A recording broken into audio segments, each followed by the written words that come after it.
Hey there, and welcome back to another episode of A for Effort, coming to you with quality movie reviews. My name is Matt, and I am your host, and as usual, our official sponsor of the podcast is MoviePass. $9.95 a month. See one movie a day at movie theaters around your area. Check MoviePass.com to see if your movie theaters in your area qualify. I know here in Orlando they do, so hopefully they will qualify for you as one of the greatest investments I ever made, and hopefully one day they will recognize us as one of their and officially sponsor us. But for right now, as usual, they are the unofficial sponsor of the podcast. Today we are going to be reviewing the movie Downsizing, starring Matt Damon.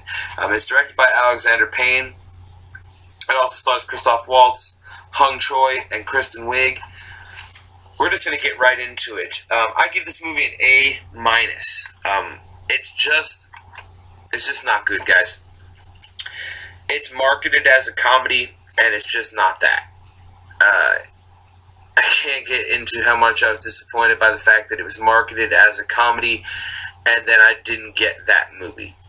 I'm okay with a movie, what I like to call Judd Apatow style, right? Because Judd Apatow makes movies that are comedy-based but also have a message. And that's okay. Some of his movies are good, some of his movies are bad, but this was not that. There was no funniness, there was no comedy to this movie, and it was marketed that way. The marketing to this movie really had me super stoked to see it, and I walked out disappointed. I almost fell asleep midway through this movie, and that's not the type of movie. I mean, come on, that's not what I'm there to do. I don't spend my money on my movie pass so that I can fall asleep in one of the movies I use it to go see. It just wasn't good. It just wasn't a very good movie overall. There were too many plot threads that weren't finished, and we'll get into the plot threads. It had a message that I understood, but it wasn't followed up upon. It wasn't followed up on. It wasn't there. So we're gonna start from the beginning and go right through this movie real quick. And it starts with these two scientists who are trying to create the downsizing serum. And they get their breakthrough, and then it jumps forward 5 years. Then 5 years in, they have a summit where they discuss what their breakthrough is, where one of the scientists and 36 other people lived for 5 years downsized, and to prove that it can work. And the message behind it is our planet is overpopulated, so we're going to downsize and to help the planet. So, message received, right? Very interesting message. I've seen movies this past year, like What Happened to Monday, where there is an overpopulation message. But the thing about like What Happened to Monday is that the message behind it wasn't the movie. The movie was a story that surrounded the message, right? That our planet is overpopulated, so we're only going to allow you to have one kid, but here's a story.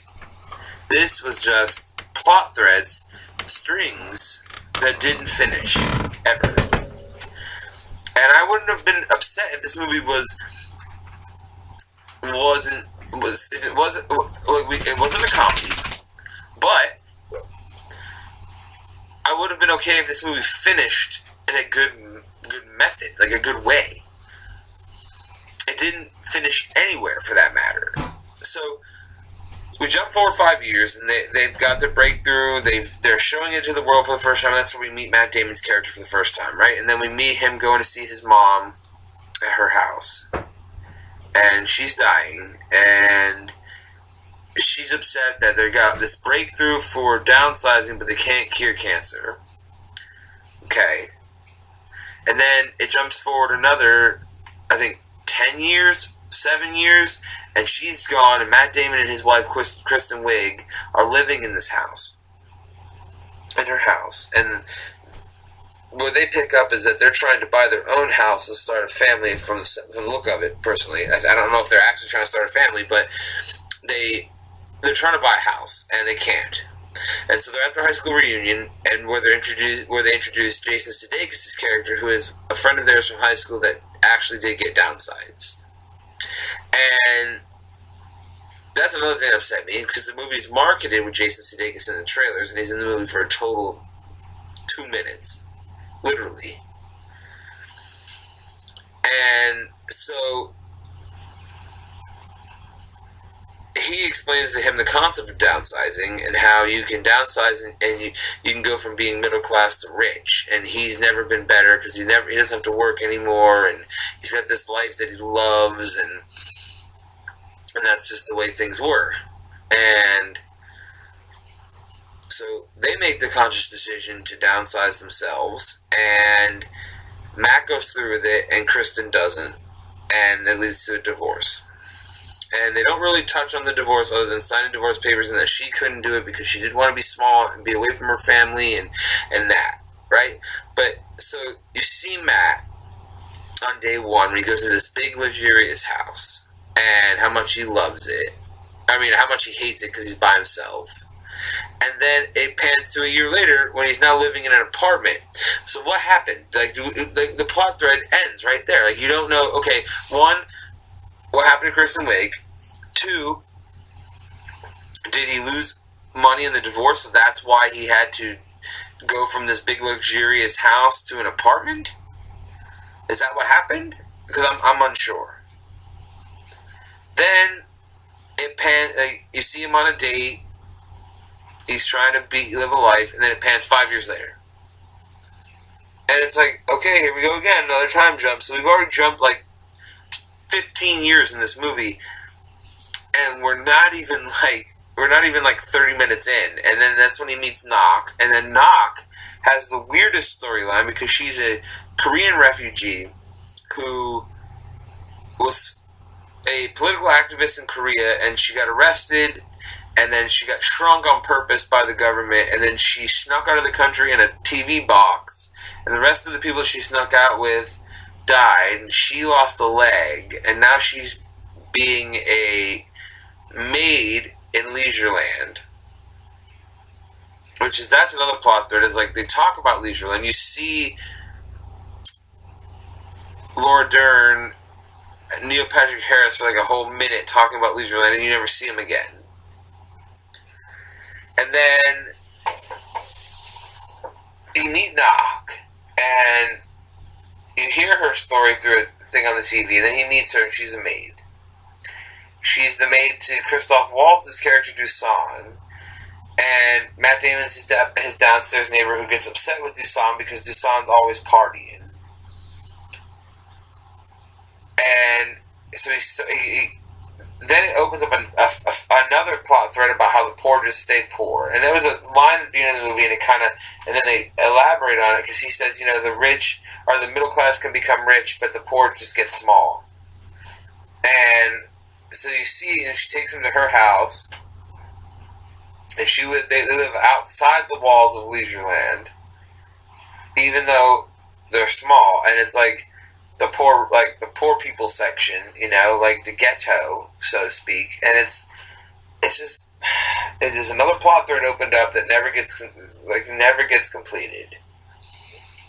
Then I believe there's one more time jump, and then they go to Norway, where they meet up with the scientist from the beginning of the movie, and he explains that global warming's happening, and the planet downsizing didn't help save the planet, and now the planet is going to end. No matter which way they look at it, the planet's going to end. And then, so he decides he's going to put his people in a bunker and hope that they can,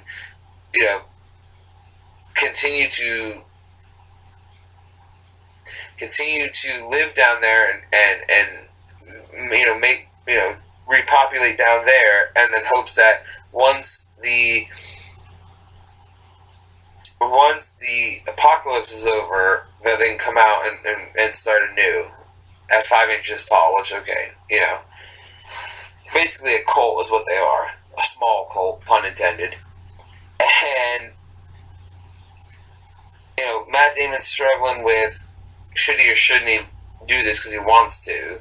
And you got him falling in love with Nok, which is another plot thread that just comes out of nowhere. There's another plot thread about, do small people deserve the same rights as regular-sized people when it comes to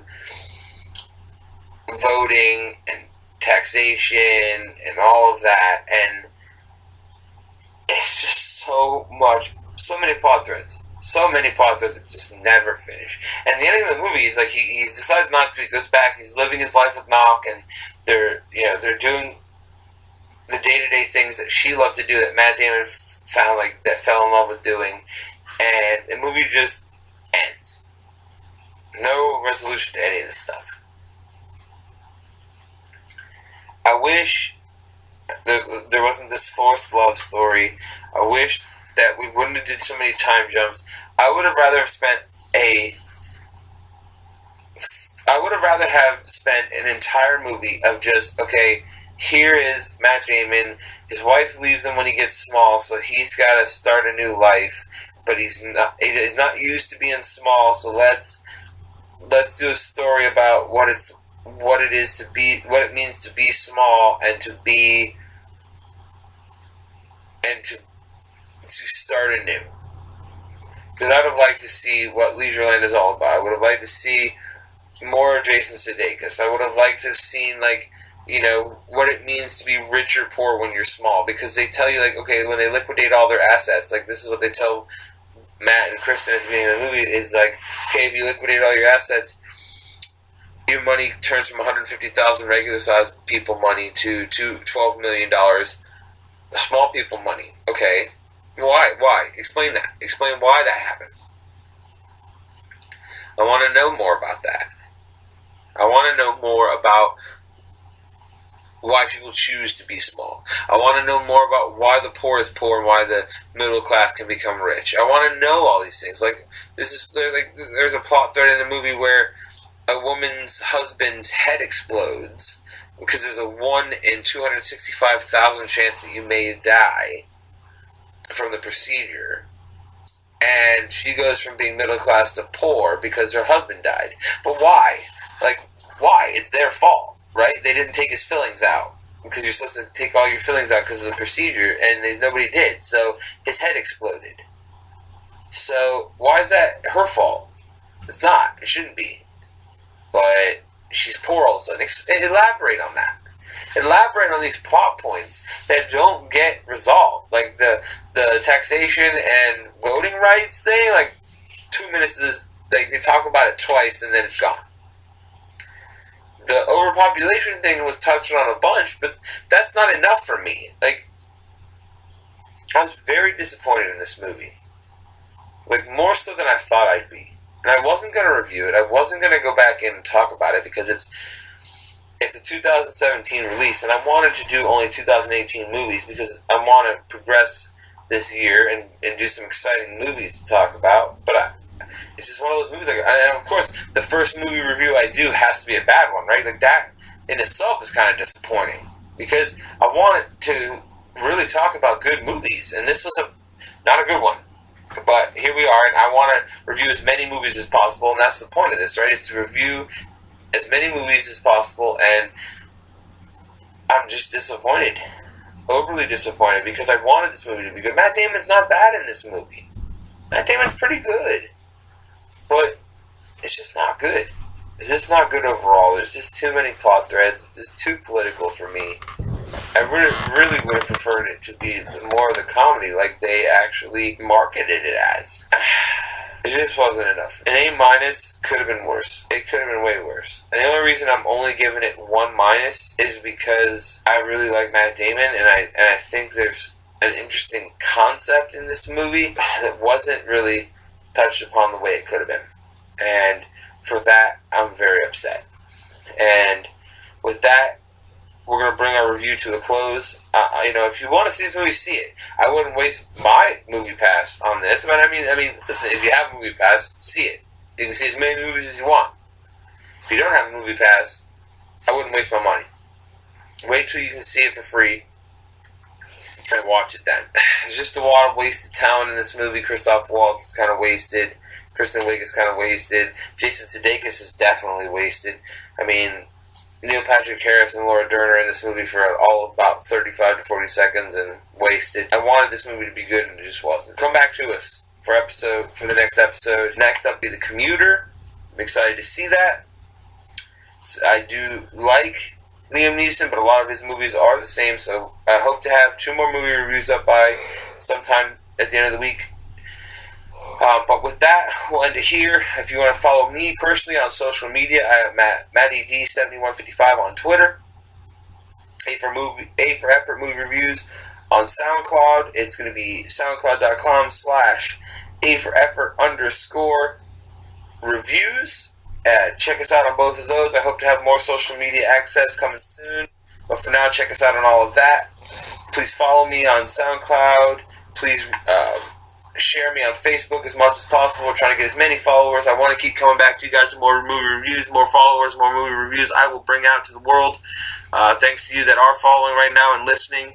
And come back to us. This is A for Effort Movie Reviews. I'll see you soon.